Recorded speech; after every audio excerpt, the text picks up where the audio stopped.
उत्तराखंड की संस्कृति, विकास और संभावनाओं को राष्ट्रीय मंच पर मजबूती से प्रस्तुत करने की दिशा में लगातार प्रयास किए जा रहे हैं। राज्य की पहचान को एक सशक्त ब्रांड के रूप में स्थापित करने के उद्देश्य से नीति, नवाचार और जनभागीदारी पर जोर दिया जा रहा है। इसी कड़ी में राजधानी दिल्ली में एक महत्वपूर्ण कार्यक्रम का आयोजन किया गया, जहां उत्तराखंड के विकास, निवेश और भविष्य की दिशा को लेकर मंथन हुआ। दिल्ली स्थित कॉन्स्टिट्यूशन क्लब में रह बार 7 कार्यक्रम में उत्तराखंड की समृद्ध संस्कृति, पर्यटन, निवेश संभावनाओं और समग्र विकास पर राष्ट्रीय मंच पर विस्तृत चर्चा की गई। इस मौके पर कई गणमान्य व्यक्ति उपस्थित थे, जिनमें राष्ट्रीय सुरक्षा सलाहकार Ajit Doval, CDS Anil Chauhan, lieutenant general Vikas Lakhera, महानिदेशक असम राइफल्स, सांसद अनिल बलूनी, उत्तराखंड के कैबिनेट मंत्री डॉक्टर धन सिंह रावत, वन मंत्री सुबोध उनियाल और हरिद्वार सांसद व पूर्व मुख्यमंत्री त्रिवेंद्र सिंह रावत शामिल थे। कार्यक्रम का उद्देश्य राज्य की सांस्कृतिक समृद्धि, पर्यटन और निवेश की संभावनाओं को राष्ट्रीय स्तर पर प्रस्तुत करना था। इस दौरान नवाचार और विकास से जुड़ी विभिन्न पहलों पर विचार विमर्श किया गया, ताकि उत्तराखंड को एक सशक्त ब्रांड के रूप में स्थापित किया जा सके। इस मौके पर हरिद्वार सांसद और पूर्व मुख्यमंत्री त्रिवेंद्र सिंह रावत ने ग्रामीण जनता और किसान समुदाय को संबोधित करते हुए कहा कि उत्तराखंड की अर्थव्यवस्था को मजबूत करने के लिए कृषि के नए आयामों पर ध्यान देना आवश्यक है। उन्होंने ब्लूबेरी का उदाहरण देते हुए बताया कि आधुनिक खेती के तरीकों को अपनाकर प्रदेश को आर्थिक रूप से उन्नत बनाया जा सकता है। उत्तराखंड के विकास की दृष्टि कुछ बातें जो मैंने अनुभव की हैं और कुछ प्रयोग भी किए जो सफल रहे। हमको थोड़ा सा देखिए, उत्तराखंड और अपने देश में थोड़ा हम तुलना करें तो हमारे देश में कुल 16 क्लाइमेटिक जोन्स हैं और उत्तराखंड में उनमें से 14 है। अगर हम समुद्र तटीय छोड़ दें और राजस्थान या रेगिस्तानी जलवायु को अगर छोड़ दें, उस पॉकेट्स को छोड़ दें, तो तमाम तरह की ये जो 14 तरह की जो क्लाइमेटिक जोन्स हैं वो उत्तराखंड में विराजमान है। इसका मतलब सीधा सीधा है कि हमारा उत्तराखंड जैव विविधता से भरपूर मात्रा में भरा पड़ा हुआ है। यहाँ की जैव विविधता इस बात का प्रमाण है कि हमारे पास विकास के बहुत सारे आयाम हैं। ऊंचा हिमालय है जहां पर 12 महीने बर्फ ढके रहते हैं, बर्फ से ढके रहता है। हरिद्वार है, उधम सिंह नगर की तराई है। हमारे पास जिम कॉर्बेट है, हमारे पास गंगा यमुना जैसी नदियां हैं, हमारे पास ऐसी पर्वत श्रृंखला है जिसमें भविष्य का जो पर्यटन है, यूएनओ की एक रिपोर्ट है, उन्होंने भविष्य के पर्यटन के रूप में एडवेंचर टूरिज्म को देखा है, जो आय का एक बहुत बढ़िया जरिया हो सकता है, राजस्व का एक बहुत बड़ा सोर्स बन सकता है। और उत्तराखंड में हमने एक एडवेंचर टूरिज्म की एक अलग विंग बनाई थी और सेना से ही हमने एक कर्नल साहब को, उसमें कर्नल पुडीर थे, उनको हमने लिया था। तो हमारे पास पर्यटन की दृष्टि से एडवेंचर पर्यटन टूरिज्म जो हमारे राज्य के लिए एक बहुत बड़ी उपलब्धि हो सकती है, जो देश के कम राज्यों में जिसकी संभावना है वो हमारे राज्य में है, यानी कि हमारी एकाधिकार हो सकता है, हम उस ओर आगे बढ़ सकते हैं।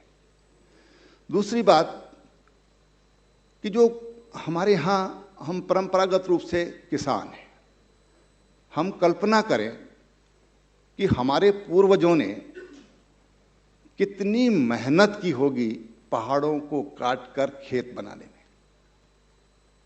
आज मशीनें हैं, लेकिन जब हाथ से उन्होंने काम किया कितनी मेहनत की होगी उन्होंने।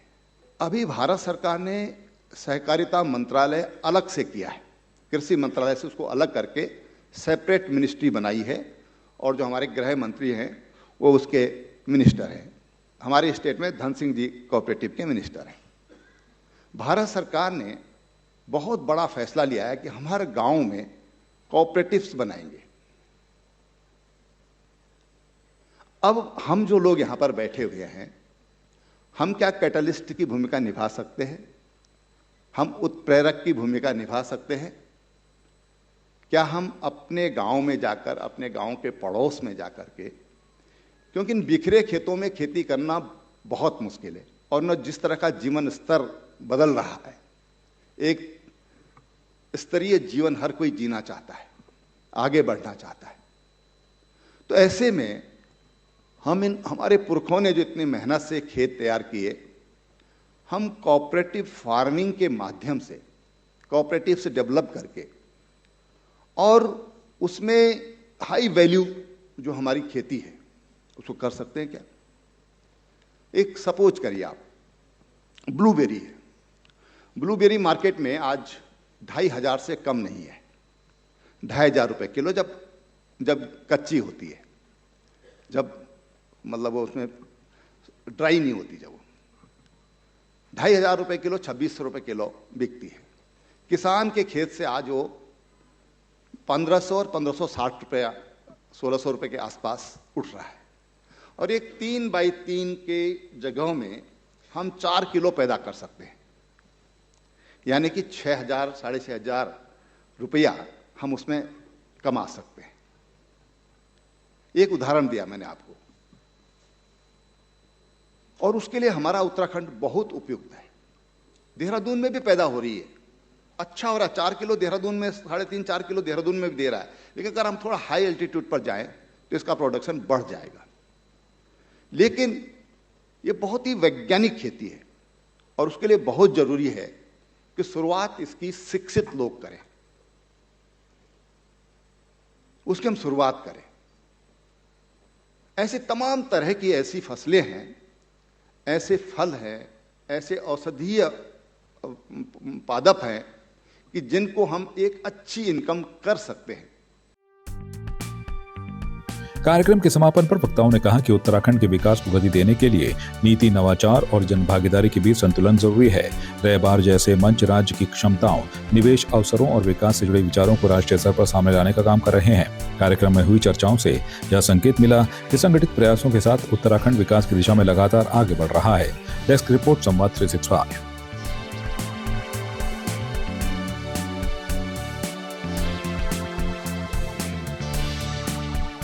आपकी इस पर क्या राय है, हमें कमेंट कर जरूर बताएं। इसके साथ ही आप हमारे YouTube चैनल को सब्सक्राइब कीजिए। आप हमें Facebook, Instagram, Twitter पर फॉलो भी कर सकते हैं और संवाद 365 के साथ एक क्लिक में जुड़ने के लिए डाउनलोड कीजिए संवाद 365 ऐप।